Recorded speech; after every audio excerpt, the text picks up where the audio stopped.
13절.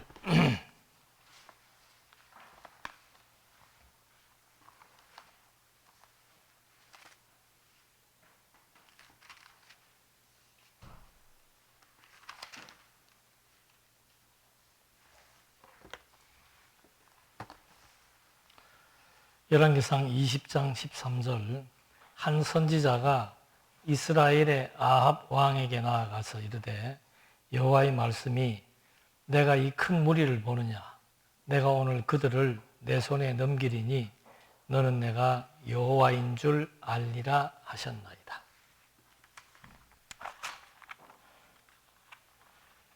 지금 열왕기서는 이게 아주 여러 가지가 복합적으로 내용이 구성되어 있습니다. 그래서 그 내용이 전개되는 그 형식은 분열 왕국의 역사예요. 그러니까 다윗 때 통일 왕국 이루어졌고 르호보암 때 와서 이제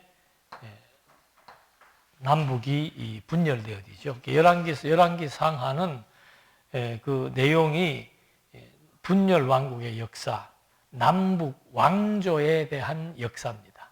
북왕조, 남왕조가 어떻게 전개되어지는지에 대한 내용이고, 그 내용의 요점은 유다 왕조의 잔존이에요. 요점은 남왕국, 북왕국의 역사 가운데서 남쪽 왕조만 남게 된다는 거. 그걸 이제 보여주는 것이 이 열왕기서 내용의 요점입니다. 그 다음에 이제 그 나타나는 양상을 보게 되면은 이제 범죄의 유행이죠. 그건 이제 이 남북 전체가 다 혼합 종교의 양상을 띱니다. 그러니까 이 혼합 종교라고 하는 말은 제사 문제에 대한 위법이 발생을 하는 거죠. 여기 지금 제사 문제가 제일 먼저 이 여로보암이 제단을 설치하고 그런 그 우상 숭배에 대한 문제가 솔로몬의 성전에서부터 시작되어지고 이런 그 사건들을 여기다 기록하는 이유는 이스라엘 민족의 정체성은 제사장 나라에 있기 때문에 그 제사장 나라 자체가 이제 붕괴되어지고 범죄하는 그 핵심의 내용이 결국은 이 혼합 종교, 제사 문제와 관련된 종교적인 문제가 범죄에 대한 핵심으로 나타납니다. 그리고 이제 이 열왕기 상하가 기록된 그 서술 방식은 뭔가? 이게 아주 특이한 겁니다.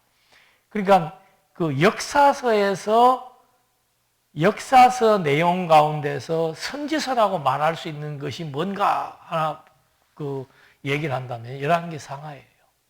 그 열왕기 상하는 그 선지자 중심의 내용이 전개되고 있습니다.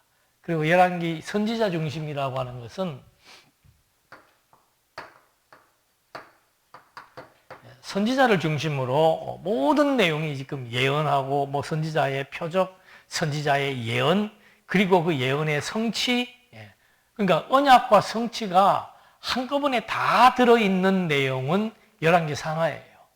그 하나님의 언약에 근거해서 선지자를 보냈다는 표적을 보여주고 그 표적을 보인 선지자가 예언을 하고 그 예언이 아주 당대에 이루어지는 그런 역사.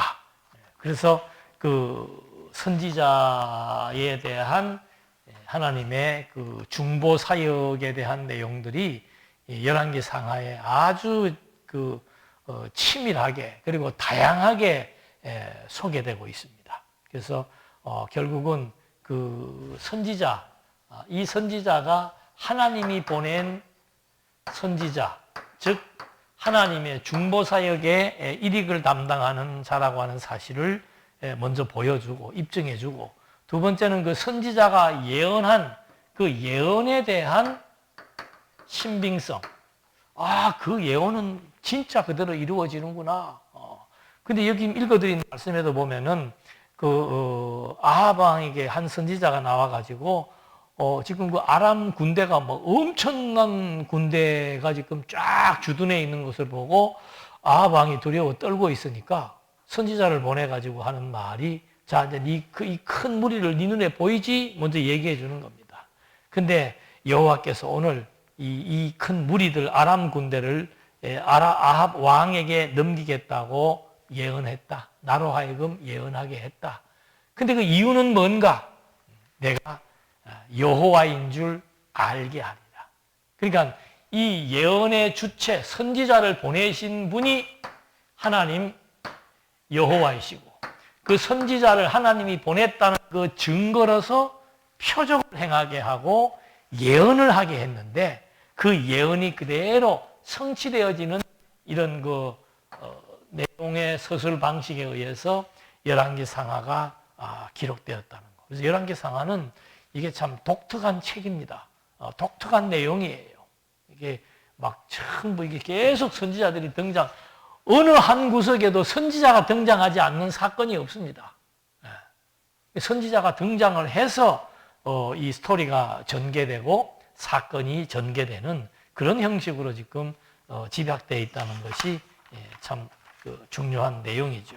그래서 오늘 할 내용이 이제 예언으로 북왕조에 대한 교훈인데, 이 북왕조, 하나님께서 이 북왕조에 대해서 교훈하기 전에 하나님은 항상 표적을 보여줍니다. 표적을 보여주시는 이유는 뭔가?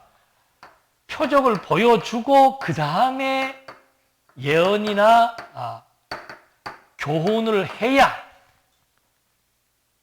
이 예언과 교훈에 대한 의미, 하나님이 여호와인 줄 알리라라고 하는 그 사실을 정확하게 깨닫게 해줄 수 있기 때문에 지금 하나님께서 이 선지자를 보낼 때, 지금 우리가 공부하는 대목이 이제 예언으로 교훈을 하는데, 예언하기 전에 먼저 표적을 보여준 거예요. 엘리야 선지자를 지금 이제 먼저 엘리야 선지자를 통해서 북이스라엘에 대한 예언을 할 텐데, 먼저 엘리야 선지자를 보내가지고 표적을 보여주었죠. 그 표적을 어느 지역에서 보여준 겁니까? 사르밧 지역에서 보여준 겁니다. 가장 힘없는, 굶어 죽기 직전에 있는 한 과부를 선택하게 해서 그 과부의 기름병이 마르지 않고, 언제까지? 비가 내리는 그때까지. 지금 하나님께서는 북이스라엘에게 가뭄을 주었단 말입니다. 근데 그 가뭄이 해제되는 그날까지 이 과부의 밀가루 통이 마르지 않고 기름병이 마르지 않는 그런 이제 표적을 보여준 거죠. 그 표적을 보여주고 그 다음에 이제 아합 왕에게 가가지고 엘리야가 예언을 하는 겁니다. 이건 뭐 군사력으로 비교하면은 북이스라엘이 도저히 이길 수 없는 상대, 그 상대가 지금 바로 눈앞에 대치하고 있는 그런 상황 속에서 승리를 예언해 주는 겁니다. 그러니까 이 아람 군대가 막 대병력을 이끌고 북이스라엘을 침공해가지고 조건을 제시하는 거죠. 너희들 공물을 다 바치고 자녀와 아내들을 우리들에게 넘겨라. 그리고 사마리아 성을 약탈하겠다라고 하는 굴욕적인 요구를 하는 겁니다. 그때 이 아합 왕은 이제 선지자의 예언에 기초해서 그런 그 굴욕적인 요구에 대해서 거부를 하는 거죠. 그러니까 이게 참 우리나라도 보면은 뭐 중국이나 일본이나 미국이나 이런 외교적인 이런 관례를 보면은 굴욕적인 요구를 받을 때가 많아요. 근데 어떤 사람들은 왜 그런 식으로 하냐 그러는데, 아니, 뭐 그런 식으로 하고 싶어서 하겠습니까? 우리나라가 힘이 없는 거예요. 힘이 없으니까 상대방이 힘으로 제압할 때 거기에 저항할 그런 능력이 없으니까 그럴 수밖에 없는 거죠. 근데 이 시대는 지금 하나님께서 딱 북쪽 이스라엘이 그 아람 군대 앞에서 초토화돼 내려오면 그냥 그대로 초토화되는 거예요. 그런 상황 속에서 이제 아합 왕에게 그 아람 군대, 아람의 베나닷 그 왕이 조건을 제시해 주었는데 그걸 거부하는 그 이유는 바로 뭔가? 하나님께서 그 전쟁에 승리할 수 있다고 예언을 해줬기 때문에 그게 이제 그거를 거부하게 됩니다. 진짜로 전쟁에 승리를 한 거예요. 그러니까 이제 아람 군대가 또 따로 모여가지고 자기들 나름대로 회의를 하는데 20장 23절에 보면은 재밌는 얘기가 나옵니다. 아람 왕의 신하들이 왕께 이르되 그들의 신은 그들은 북이스라엘이죠. 그들의 신은 산의 신이므로 그들이 우리보다 강하였거니와 우리가 만일 평지에서 그들과 싸우면 반드시 그들보다 강할지라.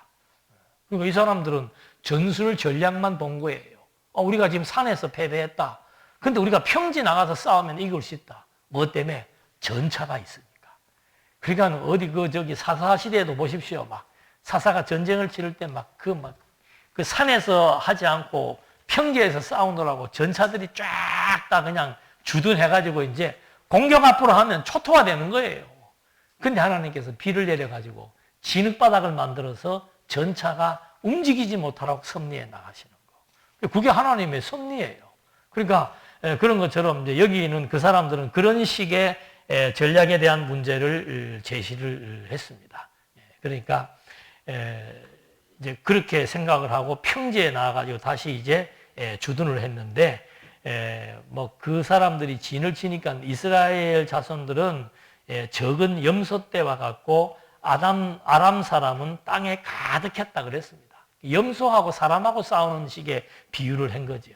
그래서 20장 28절에 보니까 그때 하나님의 사람이 이스라엘 왕에게 나와 말하여 이르되 여호와의 말씀에 아람 사람이 말하기를 여호와는 산의 신이요 골짜기의 신은 아니라 하는도다. 그러므로 내가 이 큰 군대를 다 내 손에 넘기리니 너희는 내가 여호와인 줄 알리라 하셨나이다. 지금 첫 번째 그 예언을 할 때도 내가 여호와인 줄 알리라는 얘기를 해줬고 누구를 통해서? 선지자를 통해서. 엘리야 선지자를 통해서. 지금 두 번째 또 전쟁을 치르는 데 있어서도 완전히 승산 없는 전쟁임에도 불구하고 하나님이 선지자를 보내가지고 하나님은 산이나 평지나 이런 데 관계없죠. 그래서 여호와인 줄 알리라고 말씀을 한 겁니다. 그래서 결국은 이제 아합이 승리를 했는데 아합이 실수를 하는 거예요. 자기가 이겼으면은 그 다음에는 적군의 왕들을 죽여야 되는데 전쟁에 이기면 그게 하나의 관례란 말입니다. 죽여야 되는데 이 이스라엘 왕이 그냥 그 아람의 왕 베나닷을 형제로 삼아버리는 거죠. 그래서 그게 하나의 큰 실수입니다. 승리 후에 다메섹 왕을 형제로 삼아 속국화시켜서 자기 나라의 국방력을 튼튼히 해보려고 했던 속셈, 이거에 대해서 하나님은 뭐라고 말씀하시는가? 20장 42절에 보니까 그가 왕께 이르되 여호와의 말씀이 내가 멸하기로 작정한 사람을 내 손으로 놓았은즉 내 목숨은 그의 목숨을 대신하고 내 백성은 그의 백성을 대신하리라. 그러니까 하나님께서 죽이기로 작정한 아람 군대와 아람의 왕을 이 북쪽 왕 아합이 도리어 그 사람들을 형제로 대우해주고 이용 가치가 있다고 여겨서 살려준 것에 대해서 하나님께서 엘리야를 통해서 저주를 예언하는 거죠. 그러니까 이 하나님께서 선지자를 통해서 예언을 할 때는 그 예언의 성격이 또 재밌는 게 하나가 있습니다. 복과 저주를 예언을 합니다. 이기게도 하시고 지게도 하시고 또 그냥 완전히 파멸하게도 하시고 죽이기도 하시고 살리기도 하시는 그런 이제 예언의 내용들이 나타나는데 이 아합 왕이 전쟁에 승리했죠.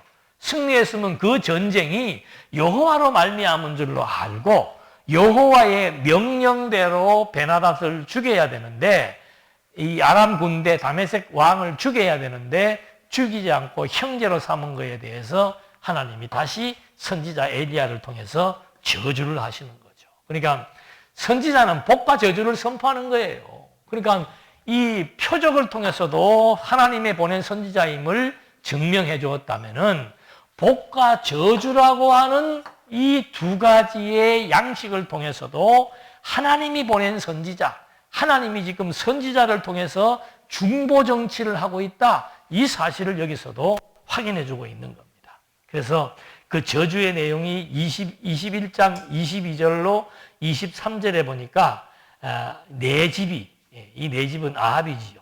네 집이 느바세 아들 여로보암의 집처럼 되게 하고 아히야의 아들 바하사의 집처럼 되게 하리니 이는 내가 나를 노하게 하고 이스라엘이 범죄하게 한 까닭이니라 하셨고, 이세벨에 대해서도 여호와께서 말씀하여 이르시되 개들이 이스라엘 성읍 곁에서 이세벨을 먹을지라. 이세벨은 그 나중에 엘리야를 죽이겠다고 막 사람을 풀어서 살해하려고 했던 그런 그 아합의 아내지요. 아주 그 사악하고 악독한 여자라고 합니다. 그래서 이 저주받을 그 내용도 예언을 해주는 겁니다. 그러니까 하나님은 복만 예언하는 것이 아니고 저주도 예언해서 결국은 하나님이 모든 역사를 예언대로 섭리하심으로 말미암아 여호와인 줄 알게 된다라고 하는 거죠.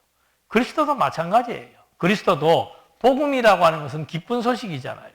그리스도로 말미암아 복음을 선포, 복을 누리게도 하시고 또 그리스도로 말미암아 저주의 형벌을 받게 하시는 하나님의 섭리 역사. 그래서 예수님이 복의 근원이다라고 얘기를 하는 거죠.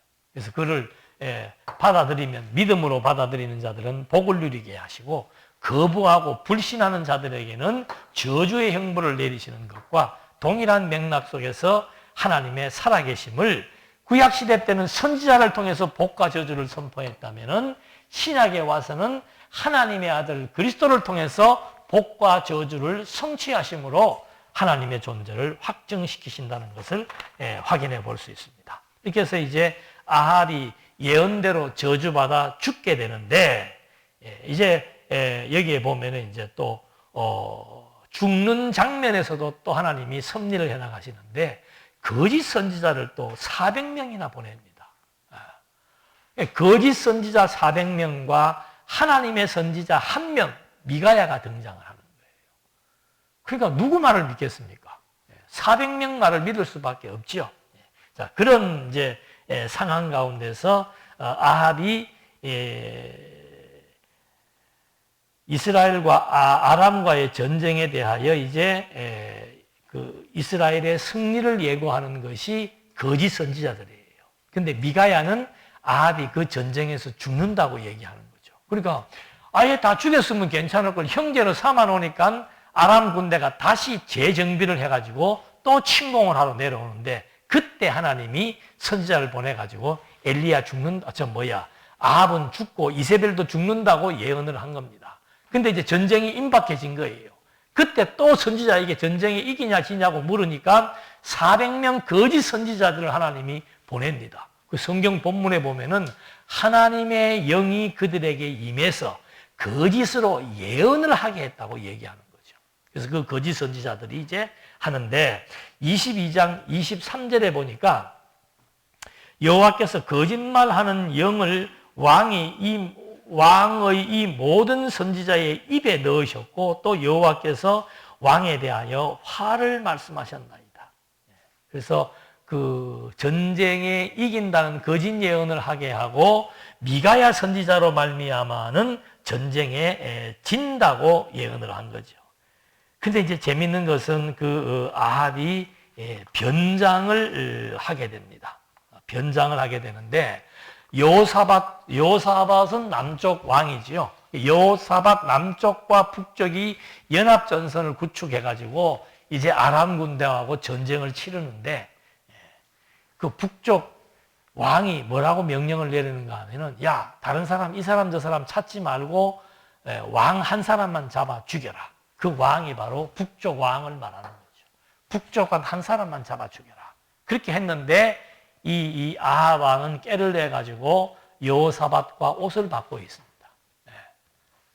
북쪽 왕의 옷을 여호사밧에게 입히고 자기는 이제 다른 옷을 변장을 딱 했는데, 진짜로 그 침투조가 나타나가지고 북쪽 왕의 옷을 입은 여호사밧을 체포해 보니까는 북쪽 왕이 아니거든요.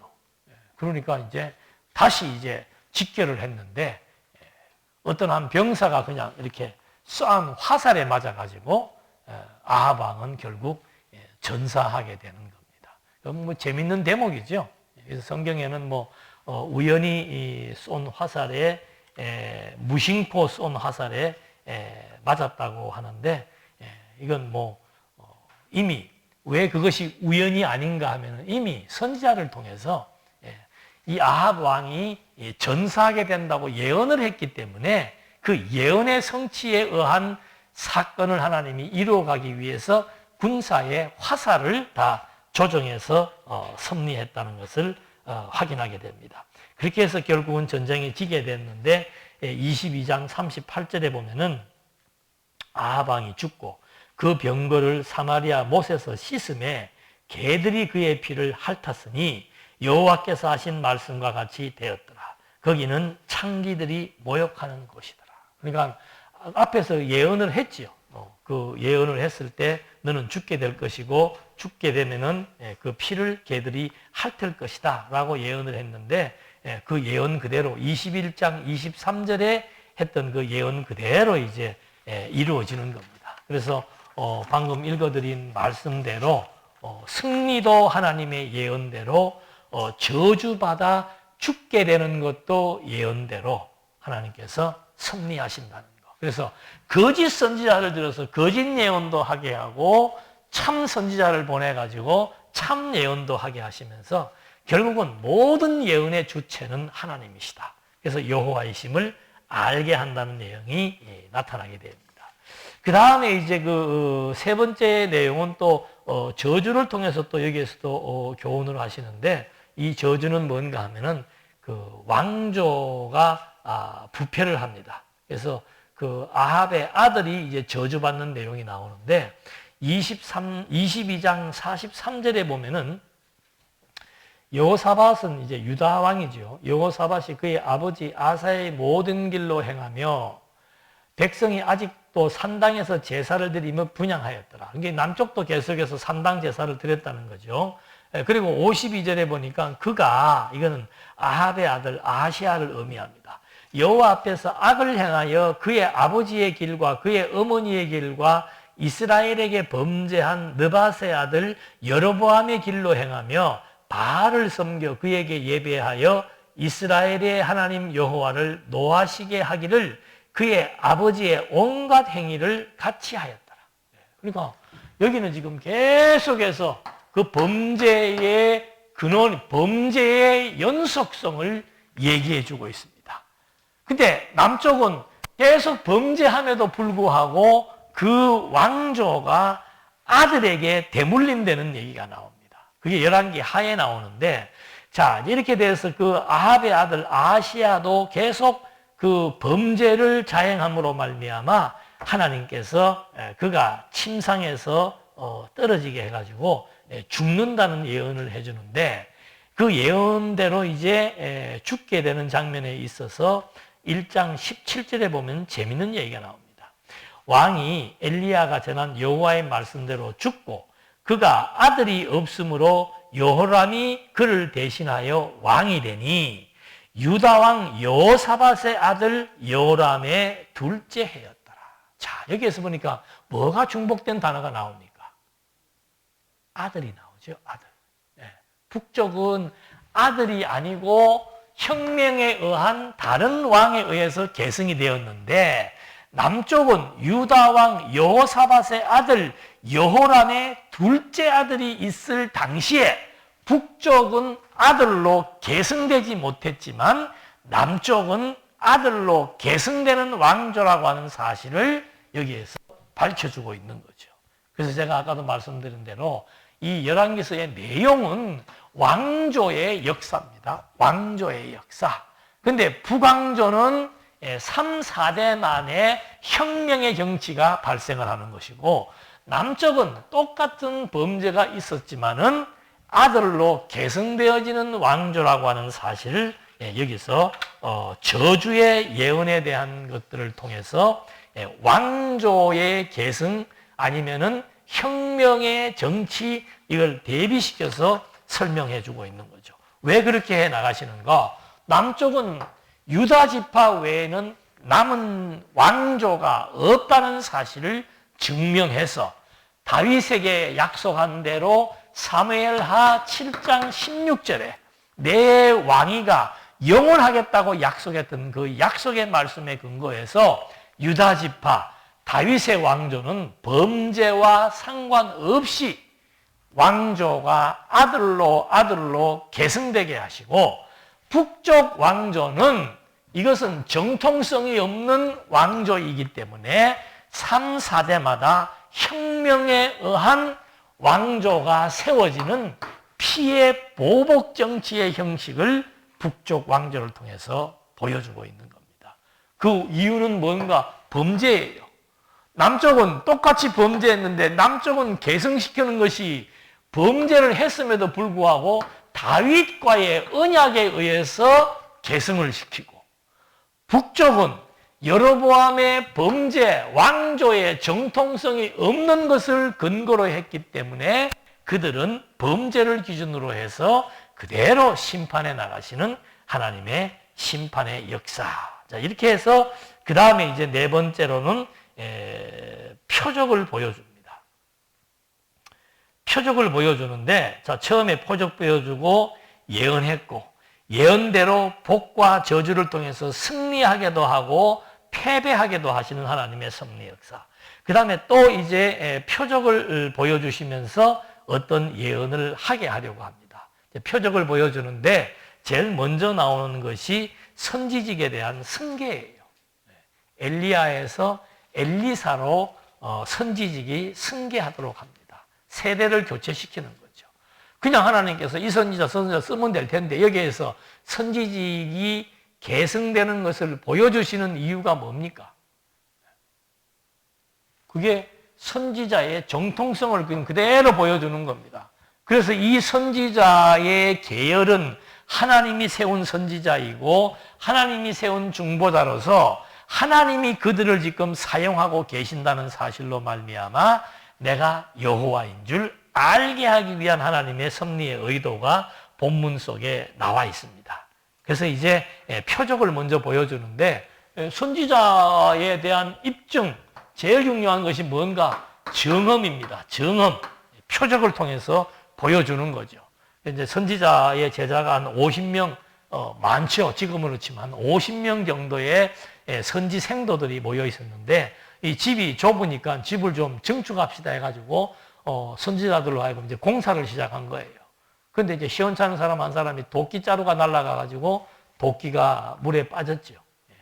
이게 이제 우리나라도 나와 있는 것처럼 이 금도끼, 은도끼, 이 도끼가 네 도끼냐 하는 것처럼 이제 도끼가 하나 빠져버린 거예요. 그 전에 이미 이제 그 엘리야와 엘리사의 관계의 연속성을 보여주기 위해서 엘리야가 막 불가마, 불수레, 불가마, 불말들을 가지고 두 사람 사이를 이렇게 이제 벌려놓습니다. 그리고 엘리야가 승천하면서 이제 그 자기의 겉옷이 떨어지게 되죠. 그걸 엘리사가 주워가지고 막 그것으로 강물, 요단강을 치니까 물이 어떻게 돼요? 막 쭉쭉쭉쭉 갈라지는 그런 그 능력을 생도들 50명도 보고 있지만 나머지 사람들도 그걸 지금 다 보고 있는 거예요. 그렇게 해서 엘리사의 능력이 선지자의 능력, 엘리야의 선지자의 능력이 엘리사에게 계승되었으므로 지금 하나님이 보낸 선지자가 맞다는 사실을 입증시켜 주려고 하는 거죠. 그래서 그 망토를 가지고 엘리사가 요단강을 치면서 이제 강을 건너는 그런 표적을 딱 보여주고 했는데, 이 처음에 이제 가서 보니까는 물이 그 어떤 성읍에 도착을 했는데 그 성읍 사람들이 물이 나쁘다고 지금 막 민원이 들어왔죠. 그러니까 엘리사가 물이 나빠서 이거 뭐 도대체 열매를 맺지 않는다고 얘기하니까 엘리사가 소금을 좀 갖고 오라 그래가지고 물의 근원에다가 뿌려버리니까 물이 이제 아주 좋은 물로 바뀌어버리도록 역사를 합니다. 그러니까 도끼가 빠졌을 때 떠오르라고 나뭇가지를 던지면서 떠오르라 그러니까 쇳덩어리가 물에서 떠오르는 표적. 그 다음에 뭐 가운을 가지고 요단강을 가르는 표적. 그 다음에 물이 탁해서 못 먹는 물을 바로 소금을 뿌려서 아주 좋은 물로 바꾸는 표적. 그리고 나서 이제 내려오는데 그 엘리사의 표적을 보고서는 그 불신자들, 북쪽 이스라엘이니까 바알 종교에 빠져 있고 뭐 불신자 세력들, 골수들이 이제 젊은 층들이 이렇게 결성이 돼 있다가 엘리사가 내려오는 걸 보고 이제 막 우르르 몰려와가지고 엘리사를 놀리는 거죠. 대머리야, 대머리야. 이게 의도적이에요. 모르겠습니다. 이게 안 통해. 왜? 조직적으로 행동했고 대머리야, 대머리야 아주 그냥 의도적으로 놀린 거죠. 그러니까 그 당시에 대머리는 대부분의 사람들은 문둥병 후유증으로 머리가 빠지는 경우가 많이 있었기 때문에 그 대머리가 되게, 문둥병은 또 죄로 인해서 오는 병으로 구약시대 때는 그렇게 돼 있었기 때문에 대머리가 되는 사람들은 굉장히 불명예스럽고 수치로 느끼는 거죠. 오늘 우리가 뭐 머리 수치 없는 그런 정도가 아니고 저 사람은 죄지어서 문둥병 걸린 흔적으로 머리가 빠졌어. 아주 부정한 사람이야. 그런 식의 의미를 대머리가 가지고 있었는데 엘리사는 문둥병 걸린 적이 없습니다. 근데 뭐 엘리사를 갖다가 마치 문둥병이 걸렸던 몹쓸 죄인인 것으로 규정을 하면서 대머리라고 막 조롱을 한 거죠. 그러니까 엘리사가 그들을 저주를 하는 겁니다. 그들을 저주하니까 그냥 저주하는 게 아니고 여호와의 이름으로 저주했다 그랬습니다. 24절에 보면은 2장 24절에 보면은 엘리사가 뒤로 돌이켜 그들을 보고 여호와의 이름으로 저주하며 곧 수풀에서 암곰 둘이 나와서 아이들 중에 40명을 찢었다. 조직이지요. 한두 명이 아니고 수십 명이 뭐 얼마나 더 많은지는 모르지만은 그 많이들 몰려나가고 그 선지자 엘리사를 막 조롱하고 비웃고 비난하고 할 때 엘리사가 여호와의 이름으로 저주하는 거예요. 이거 왜 이 사건의 의미가 뭡니까? 똑같아요. 아합에 대해서도 하나님의 선지자는 복과 저주를 선포했던 것처럼 엘리야도 마찬가지예요. 쓴물을 달게 만들고 그 강물을 가르고 하는 이런 표적들을 보여주고 복을 통한 표적을 보여주기도 하고 엘리사를 조종하는 하나님의 선지자를 조롱하는 그런 젊은 무리들을 향해서 여호와의 이름으로 저주함으로써 하나님의 선지자의 사명, 임무를 지금 완수하고 있다는 사실들을 여기서 보여주고 있는 겁니다. 그러니까 이게 뭐 선지자라고 놀린 것 같고 너무 많이 죽인 거 아니야? 이런 단순한 사건이 아니에요. 이들은 조직화되어 있는 사람들이었고 조직적으로 바알을 섬기는 자들이었고 하나님의 선지자를 대적하는, 그건 하나님을 대적하는 자들이죠. 그들에 대해서 하나님이 저주한 것. 아합도 보십시오. 하나님이 죽이기로 작정한 베나닷을 아람의 왕을 살려주는 사건으로 그 아합도 결국은 전장에서 전사하게 되는 것을 예언했던 것처럼 때로는 승리하게 하고 때로는 실패하게 하는 그런 하나님의 섭리의 역사로 선지직에 대한 승계를 여기에서 보여주는 겁니다. 그러니까 하나님의 선지자, 엘리야로부터 승계받은 하나님의 선지자인 증거를 보여주는 게 바로 복과 저주의 사건을 통해서 지금 보여주었고, 두 번째는 뭔가 이제 모압과의 전쟁에 대해서 거기에서 또 이제 한번 표적을 보여주는 겁니다. 그러니까 3장 9절에 보니까 이스라엘 왕, 유다 왕, 에돔 왕. 그러니까 에돔은 또 같은 형제 나라 아닙니까? 에서의 후손들이니까. 그러니까 에돔, 북이스라엘, 남유다 이 세 개의 왕들이 모여가지고 이제 모압과 전쟁을 치려고 하는데 물이 없는 거예요. 물이 없으니까 야, 누가 좀 우리가 이 전쟁에서 이 물도 없는데 전쟁에서 이길 수 있겠는지 없겠는지 좀 신에게 물어볼 선지자가 없냐라고 찾던 중에 누가 이제 엘리야의 손에 물을 붓던, 엘리야의 손에 쓰실 때 물을 부어주던 아주 엘리야하고 가까웠던 선지자 엘리사가 있습니다라고 이제 천거를 하는 거죠. 그때 이제 이 엘리사가 와서 예언을 하게 되는데 이제 예언을 하기 전에 이 하나님의 예언인 것을 보여주기 위한 표적으로 검은고를 타게 하고 진정을 시켜놓고 엘리사가 이제 예언을 하고 개천을 많이 파라고 여호와께서 말했다. 개천 판다고 물이 나옵니까? 근데 개천을 파라고 여호와께서 말한 대로 개천을 파나오니까 아침이 되어서 소재를 들을 때 물이 에돔 쪽에서 흘러나와 그 땅에 가득했더라. 그래서 가축이 물을 못 먹으면은 전쟁에 나가서 이길 수 없죠. 말들, 군마들도 있고 그런데, 근데 물이 풍족하게 되어서 전쟁에 승리하게 되는 이런 그 제일 먼저 보여주는 것이 자연을 다스리는 하나님의 선지자임을 보여주는 표적을 여기서 나타내 준 겁니다. 그 다음에 나오는 것이 뭔가 하면은 엘리야하고 똑같은 유사한 표적이에요. 생명의 소생에 대한 것이 나오는데 그 4장 그 초대에 보면 그런 얘기가 나옵니다. 선지자의 제자들의 아내 중에 한 여인. 그러니까 선지자 제자 중에 한 아내가 있었는데 그가 엘리사에게 와서 부르짖습니다. 당신의 종 나의 남편이 이미 죽었습니다. 선지자의 부인인데 선지자가 죽었다는 거죠. 근데 빚쟁이가 와가지고 내 두 아이를 데려가서 종을 삼고자 합니다. 하면서 하소연을 하는 거죠. 그러니까 이제 내 집에 무엇이 있는지 말해라라고 얘기를 하면서 그 빚에 대한 문제를 어떻게 갚아주는가? 네 집에 있는 게 뭐가 있냐? 빈 그릇 좀 있습니다. 그릇을 많이 갖다 놔라. 그래서 그릇을 많이 갖다 놓게 해놓고서는 그 모든 그릇에 기름을 부어서 그냥 막 기름이 넘치도록 하는 표적을 보여주고 그 기름을 팔아서 빚을 갚고 두 아들이 잘 먹고 잘 살았더라. 이런 역사적인 사건을 소개하는 겁니다. 두 번째, 근데 그 아들이 또 죽게 되었어요. 그러니까 또 엘리사가 선배 엘리야처럼 그 아들을 눕혀놓고서는 그 위에 몸을 같이 갖다 대고 간절히 기도를 하고 나니까 이제 아이가 재채기를 7번 하고 다시 깨어났다라고 하는 그런 표적. 처음에 이 엘리사가 결국은 하나님의 보낸 선지자라고 하는 사실에 대한 표적을 보여주기 위해서 이제 이렇게 음식에 대한 거, 죽은 아들을 살리는 그런 표적들을 보여주면서 하나님의 선지자. 아까 그 초도에 말씀드렸죠.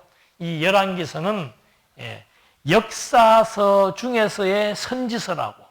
그래서 왜 그렇게 하셨는가? 하나님이 이 남북 왕조의 역사를 하나님의 약속에 근거해서 하나님이 선지자를 중보자로 내세워서 하나님이 살아 존재하시며 역사하신다는 사실을 증거하는 내용이기 때문에 엘리사로 계승되면서 이 선지자로 말미암아 하나님의 살아계심을, 하나님의 능력을 여기서도 보여주고 있는 것을 확인해 볼 수 있습니다.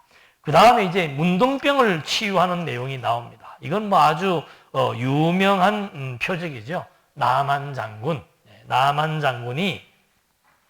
그 아람은 북쪽에 있는데 이 아람 군대는 계속해서 이 북이스라엘과 관계 속에 끊임없는 전쟁으로 북쪽을 괴롭혀왔던 그런 그 나라입니다. 그런데 이제 그 아람에서 아주 그 신임을 얻고 있는 국방부 장관 나만이 결국은 문둥병에 걸렸죠. 그래서 그 엘리사의 소문을 듣고 엘리사에게 사람을 보내가지고 내 몸 좀 어떻게 치료할 수 없겠냐고 물으니까 엘리사가 요단강에 들어가가지고 7번 담그라고 처방을 해준 거예요. 근데 아람 군대 같으면 뭐 이 북이스라엘은 자기네 속국이나 마찬가지인데 그 선지자가 건방지게 자기를 요단강까지 내려와가지고 북쪽에 있다가 요단강까지 내려와가지고 거기서 몸을 담그라? 요단강 물이 그렇게 깨끗하지도 않은데. 그러면서 이 사람이 화가 나가지고 야, 네가 올라와가지고 나를 치료해야지 나를 그쪽으로 불러가지고 깨끗하지도 않은 요단강 물에다가 나를 담그라 그러느냐? 아니 뭐 우리 동네는 뭐 다메섹강, 아바나와 바르발강 이런 이스라엘 모든 강물보다 더 깨끗한 강들이 많은데 뭐 때문에 나를 거기다가 내려오게 하냐라고 이제 이 일을 제기합니다. 그러니까 엘리사가 여호와께서 당신에게 큰 일을 행하였다고 말한다면 당신 그 말 안 듣겠냐? 당신 살라면은 뭐 무슨 말인지 안 듣겠냐? 라고 얘기를 하면서 결국은 엘리사의 말을 듣고 요단강까지 내려와서 7번 요단강에다가 물을 담금으로 말미암아 결국은 질병을 치료하게 되는 표적. 그러니까 그 열왕기서는 재밌는 게 계속 선지자들의 그 표적과 예언 교훈, 표적 예언 교훈 이런 식으로 지금 계속해서 전개돼 나가면서 하나님이 지금 이 남북 왕조의 역사를 하나님의 언약에 근거해서 북쪽이 망하는 것은 모세에게 약속했던 복과 저주에 근거해서 북쪽을 저주하고, 다윗은 또 다윗에게 약속했던 왕조의 영원성, 그리고 앞서서 유다에게 약속했던 왕조에 대한 정통성, 이걸 근거로 해서 하나님이 섭리해 나가는 것을 확인해 볼 수 있습니다. 그리고는 이제 마지막에 또 선지자의 표적, 여기에 나오네요. 그 도끼 사건이. 여기에 이제 선지자의 표적이 나오고 또 예언을 해주는데, 결국 아람 군대와의 전쟁에 있어서 먼저 그 선지자의 표적을 통해서 물 위에 떠오르는 그런 능력을 보여주고, 그런 능력자 엘리사가 그 다음에 이제 예언을 합니다. 아람 군대와의 전쟁에 대한 예언을 하는데 거기에 승리할 것이라고 하는 예언을 해주는 거죠. 근데 전쟁도 안 했어요. 근데 이 아람 군대 사람들이 자기들이 환청을 듣게 되는 거죠. 막 말소리가 막 나고 하니까 이게 우리를 쫓아오는가, 엄청난 연합군이 우리를 공격하는가 보다 하고 그냥 다 주둔해 있던 곳에서 피신을 가버립니다. 거기에서 이제 그 문둥병자들이 뭐 여기에서도 굶어 죽고 저기 가도 굶어 죽으니까 이왕이면 저기 한번 가보자. 저기 가면은 양식이라도 있을 거 아니냐 해가지고 갔다가 이제 문둥이들이 거기에서 다 도망간 걸 알고 이스라엘에 와가지고 그 사실을 알리고 다시 이제 거기에서 회복되어지는 거, 그런 예언들이 이제 7장에 소개가 되고 있습니다. 그래서 그런 그 위기를 전환시키는, 위기가 전환되는 것이 엘리야의 예언대로 뭐 밀가루 한 마리 엄청난 가격을 받고 매매가 되다가 나중 가면은 밀가루 한 마리 600원에 팔린다라고 예언을 했는데 그대로 이제 그 예언이 적중되어지는. 그리고 마지막 그 8장에 가서는 이제 표적으로 교훈하는 내용인데, 마지막 8장에 가서는 대적이 파멸되는 내용이 여기서 소개가 됩니다. 그래서 엘리야가 8장 10절 한번 볼까요? 엘리사가 이르되 너는 가서 그에게 말하기를 왕이 반드시 나으리라 하라. 그러나 여호와께서 그가 반드시 죽으리라 내게 알게 하셨느니라 하고, 8장 14절에 그가 엘리사를 떠나가서 그의 주인에게 나아가니 왕이 그에게 묻되 엘리사가 내게 무슨 말을 하더냐 하니 대답하되 그가 내게 이르기를 왕이 반드시 살아나시리이다 하더라. 그 이튿날에 하사셀이 이불을 물에 적시어 왕의 얼굴에 덮음에 왕이 죽은지라. 그가 대신하여 왕이 되니라. 그러니까 이 하사살 앞에 있던 그 왕에 대한 그 죽음에 대한 문제, 삶에 대한 문제를 예언을 하는데 재밌죠. 내가 지금 어떻게 될 것 같습니까? 산다. 그런데 죽는다. 그런데 진짜 살았는데 그 신목에 의해서 누워있는 사람의 얼굴에다가 그냥 병을 앓고 있었죠. 다락에서 떨어져 갖고 병을 앓고 있었는데 누워있는 사람의 얼굴에 그냥 물수건을 대가지고 숨통을 끊고, 그 다음에 이게 혁명이죠. 왕을 죽이고, 그 다음에 신복인 하사셀이 왕이 되는 그런 이제 교훈을 여기서 예언을 또 하는 겁니다. 그러니까 이 북쪽에 몇 대째 연결되어지는 이 왕조의 역사는 선지자의 표적을 보여주고 예언대로 왕조가 흥하다가 망하다가 하면서 왕조가 계승되는 이 역사를 여기서 보여주고 있고, 남쪽은 이제 계속해서 아들에 의해서 왕조가 계승된다는 사실을 확인시켜 주시면서 북왕조에 대한 교훈, 하나님의 예언대로 여로보암의 길을 쫓은 왕조들은 하나님의 예언대로 반드시 패망한다는 사실을 확정시켜주는 것 함께 확인해 보았습니다. 기도하시겠습니다. 은혜와 사랑이 풍성하신 하나님 아버지, 북이스라엘의 역사, 남유다 왕조의 역사가 우연한 역사가 아니고 편집된 역사가 아니고 정말 선지자의 예언대로 흥망이 이루어지는 역사임을 확인해 보면서 정말 하나님의 약속은 시간을 초월해서, 기간을 초월해서, 사건을 초월해서 반드시 복과 저주의 형식으로 이루어진다는 사실을 또 한 번 확인해 보았습니다. 복의 근원 되신 그리스도로 말미암아 우리에게 복이 성취되었고 부복으로 말미암아 하나님의 영광을 찬송하며 살아갈 수 있는 반열에 서게 된 것 다시 한번 감사드리며 예수님의 이름으로 기도드립니다. 아멘.